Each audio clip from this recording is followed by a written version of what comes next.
नमस्कार, मी हर्षदा। आज आहे गौरी पूजन। आम्ही चाललोय सुपा ओसायला।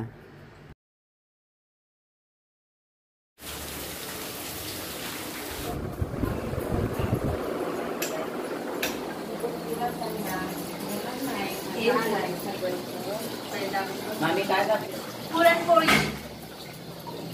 ये खायला येतोच थोड्या तेव्हा आमच्या घाऱ्या बरोबर आयडिया हो. घाऱ्या हो या गावच्या।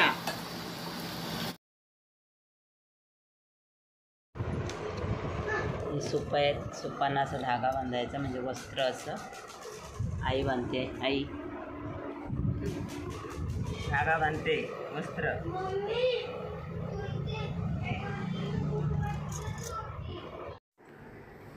अशा प्रकारे सूप भरतात।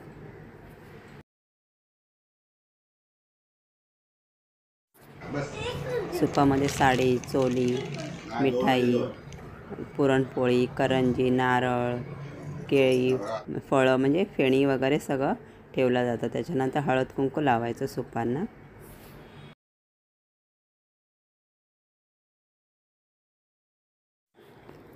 आईने अशी सुपं भरून ठेवले। हे बघा अशा पद्धतीने। आणि आता आम्ही चाललोय ओसायला गौरीजवळ। इथे आमच्या गावातली काकी भेटली। त्यांची सून नवीन नवरी तिचे सुपं ओवासण्यासाठी आली होती। हे बघा अशा पद्धतीची सुपं अशी डोक्यावर घेऊन नवीन नवरीची सुपं आहे ती। आणि आता आम्ही घरात जातोय। हे बघा गौरीचं पूजन सूप ओवासणं चालू आहे।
गौराई माते की जय। आई माते माझ्या कुटुंबाचा सगळ्यांचा सांभाळ कर। सगळ्यांवरती तुझी कृपादृष्टी अखंड असू दे। माऊली माते की जय।